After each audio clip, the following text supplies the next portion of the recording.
오늘 우리가 함께 읽어가는 말씀은 스가랴서 2장 말씀입니다. 스가랴서의 내용은 어제도 말씀을 드렸듯이 이스라엘 백성들이 바벨론 70여 년 포로 생활을 마치고 유다 땅에 귀환을 했어요. 귀환을 하고 약 520년 정도 즈음에 하나님께서 스가랴 선지자들을 그들 가운데서 불러서 하나님 말씀을 전하게 합니다. 당시의 상황은 귀환한 하나님의 백성들이 성전을 재건하는 일들을 시작을 했지만 대적자들의 반대로 인해서 약 16년 정도 동안 그 성전을 건축하지 못하고 있는 상태가 되어버렸습니다. 꿈을 가지고 찾아와서 이제 뭔가 새롭게 시작하려고 하는 마음을 가지고 그 땅에서 새롭게 생활을 하게 되는데 여러 가지 상황이 녹록지가 않았던 겁니다. 그리고 그 일을 진행하려고 했던 하나님의 백성들도 이런저런 상황이 어려움으로 주저앉아 버려 있는 그런 상태에 있는 것이에요. 그때 하나님께서 학개라고 하는 선지자를 스가랴의 바로 앞서 세우시고 또 그에 이어서 학개를 먼저 세우시고 그 다음에 그에 이어서 이 스가랴 선지자를 불러서 그 백성들을 향해서 하나님께서 무엇을 행해 주실까 한 것을 여러 가지 환상, 8가지 정도의 환상을 보여주시면서 그들에게 약속을 해주시고 또 그들 향해서 하나님이 기대하시는 하나님의 뜻을 알려주시게 돼요. 그래서 그러한 역사적인 상황 속에 이제 스가랴 선지자를 통해서 8가지의 환상을 1장에서부터 6장까지 쭉 소개를 하게 돼요. 오늘 우리가 있는 2장의 내용에서는 세 번째 환상이 주어집니다. 첫 번째 환상의 내용은 어떤 내용이었냐면 1장 7절에서부터 우리가 살펴봤던 내용인데요. 화석류 나무 사이에 서 있는 한 사람을 보게 됩니다. 그걸 통해서 하나님께서 자기 백성들을 이 바벨론으로부터 그들을 귀환하게 하신 하나님의 일하심에 대해서 보여주시게 되고 두 번째 환상은 네 뿔이 등장합니다. 그리고 그 네 뿔을 4명의 대장장이들이 나타나서 그 뿔들을 다스리는 것을 보게 돼요. 이것은 하나님의 백성들을 괴롭혔던 그 대적 나라를 하나님께서 벌하시겠다라는 것을 보여주시는 환상이 됩니다. 그리고 오늘 우리가 있는 2장에 보면 1절부터 5절까지 세 번째 환상을 소개해 주는데 그 세 번째 환상은 측량줄을 잡은 사람이 등장합니다.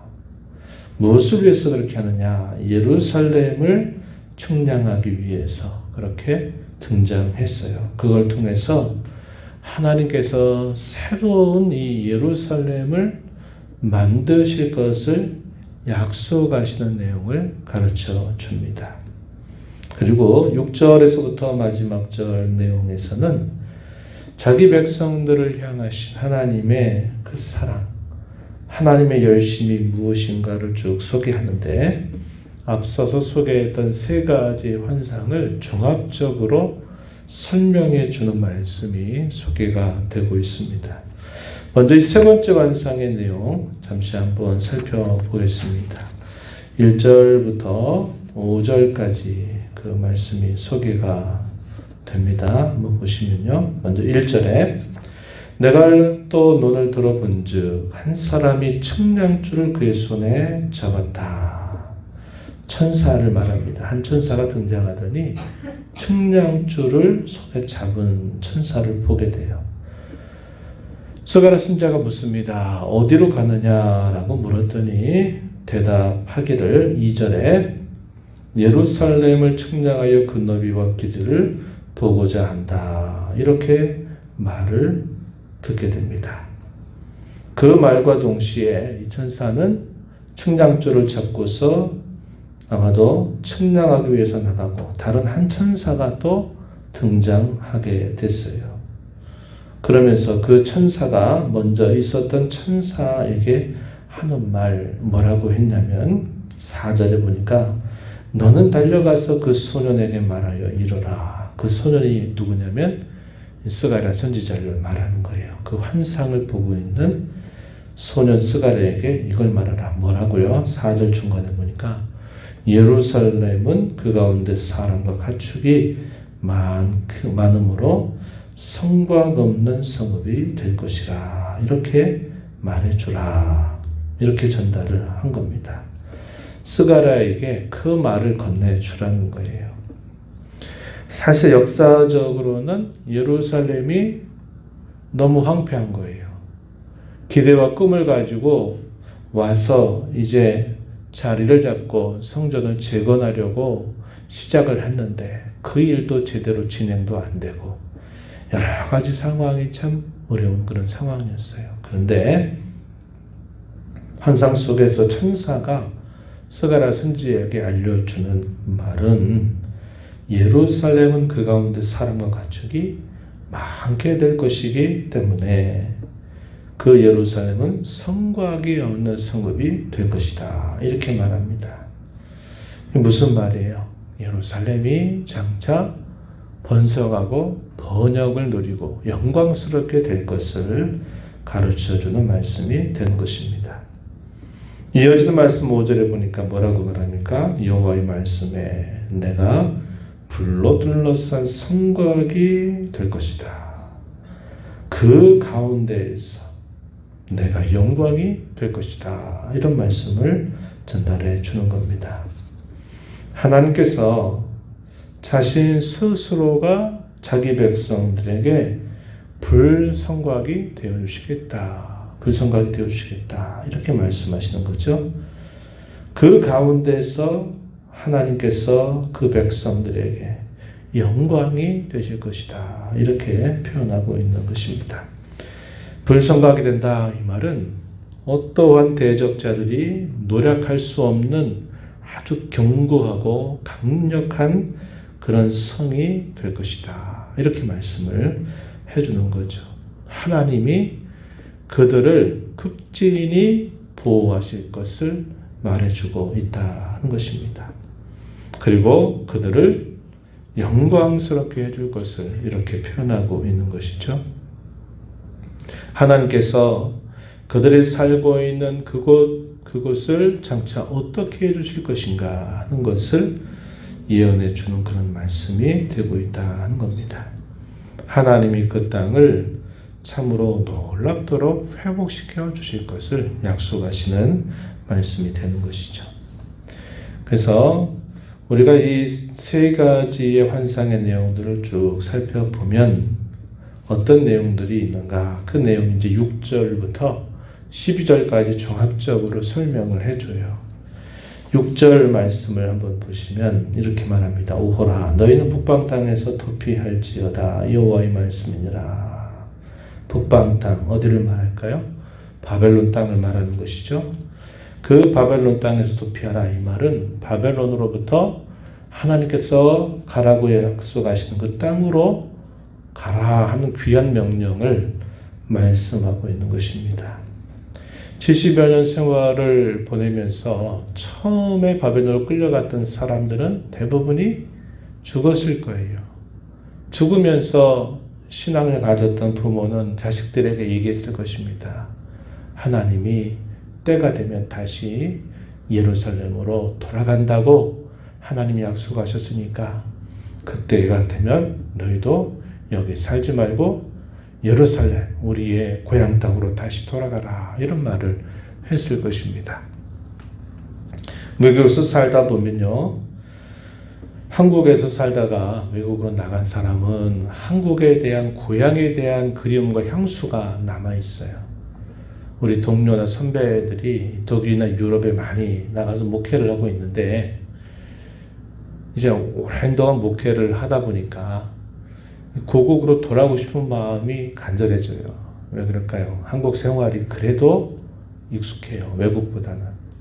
그런데 다른 일은 뭐냐면 그 1세대 이후에 거기서 주로 어린 시절을 보내고 거기서 공부하고 그 나라 언어에 익숙해져 있는 사람들에게는 우리나라가 낯설어요. 오히려 그곳이 더 편한 겁니다. 그렇죠. 그래서 바벨론에 한 70여 년 세월을 보내게 되면 처음 예루살렘 땅에 살다가 포로로 끌려갔던 대부분의 사람들은 이 바벨론 땅에서 거의 죽었어요.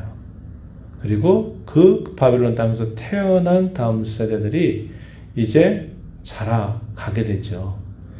그래서 1세대에 나왔던 사람들은 다 바벨론 땅에 죽으면서 우리는 예루살렘으로 돌아가야 된다.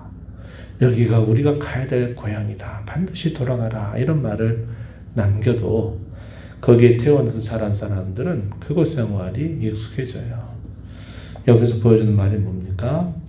거기서 도피하라 하는 그런 명령이 떨어진 겁니다. 익숙해져 있었던 삶에서 그것을 뒤로 하고 하나님이 가라 명하신 땅으로 가라 이렇게 말을 하고 있는 것이죠. 그러면서 바벨론 성에 거주하는 시온아 이제 너는 피할 것이다. 7절에서 그렇게 말하죠. 7절 말씀 그렇게 표현합니다. 이 말씀이 이제 요한계시록이라든지 이런 표현들에 보게 되면 뭐라고 말합니까? 이 세상과 같은 곳을 이 바벨론으로 많이 비유해요. 그래서 바벨론과 같이 익숙해져 있는 이 세상으로부터 너희는 하나님이 약속한 것을 바라보고 소망 중에 살아라. 이 세상에 속한 자처럼 살지 말아라 하는 것을 우리에게 가르쳐 주는 교훈이 있어요. 그리고 8절과 9절에 가서 보게 되면은 우리가 두 번째 환상에서 봤던 네 뿔과 네 대장장이 등장했던 모습들을 통해서 유다 백성들, 하나님의 백성들에게 있어서 이 대적자들을 향해서 책망하는 말씀이 나타나고 그들은 장차 노략거리가 될 것이다 라고 말씀을 하십니다. 9절 중간에 보니까 그들이 자기를 섬기던 자들에게 그들이 자기를 섬기던 자들은 누굽니까? 하나님의 백성들이죠. 바벨론에 끌려가서 종처럼 지냈던 그들에게 노략거리가 되리라. 이 말은 상황이 역전될 것을 말해주는 거죠. 이것은 하나님께서 그 백성들의 편이 되어서 그들이 더 이상 종이 아니라 오히려 승리자가 되도록 하나님께서 인도하실 것을 말씀해 주고 있다 하는 겁니다. 그리고 10절부터 12절 내용에서는 우리가 세 번째 환상에서 본 것처럼 하나님께서 자기 백성들이 거주하는 그곳을 놀랍도록 변화시켜 주실 것, 회복시켜 주실 것을 약속했던 말씀이 여기 10절에서 12절에 다시 소개가 되고 있어요. 10절 말씀 한번 보세요. 여호와의 말씀이 시온에 따라 여호와의 말씀에 시온에 따라 노래하고 기뻐하라. 이는 내가 와서 내 가운데 머물 것이기 때문이다. 그날에 많은 나라가 여호와께 속하여 내 백성이 될 것이다. 나는 너희 가운데 머물 것이다. 라고 말씀을 하십니다. 시온에 따라 노래하고 기뻐하라. 즐거워해라. 왜냐? 내가 너희 가운데 머물 것이기 때문이다. 이렇게 말합니다. 하나님의 백성들이 노래하고 기뻐해야 될 이유는 하나님이 자기 백성들 가운데 함께 하시기 때문임을 가르쳐 줘요. 그리고 그들뿐만 아니라 그들을 통해서 많은 나라들이 여호와 하나님께 속하여서 나의 백성이 될 것이다 라고 말씀을 해주고 있습니다. 예루살렘의 회복에 대하여 말씀을 하고 있는 것을 보게 되죠. 그래서 이 세 가지 환상의 내용을 쭉 보면 하나님이 자기 백성들을 얼마나 사랑하시는지, 그 백성들을 구원하시고 영광스럽게 하시기 위해서 얼마나 열심을 가지고 계신지를 잘 보여주고 있다 하는 것입니다. 하나님은 이와 같이 자기 백성들 언제나 사랑하시고 그 백성들을 향한 열심을 가지고 계신 분이셔서 앞에서 행하시면서 또 뒤에서 후회하시면서 하나님 그 백성들의 역사를 이끌어가고 계시다 하는 것을 이 환상들은 잘 보여줍니다. 이걸 통해서 우리는 하나님의 뜨거운 사랑, 하나님의 거룩한 그 열심을 통해서 이루신 구원의 역사를 보게 되고, 그 하나님의 구원으로 말미암아 우리가 구원받은 하나님의 자녀가 된 것을 기뻐하고 즐거워해야만 한다는 것을 배우게 되죠.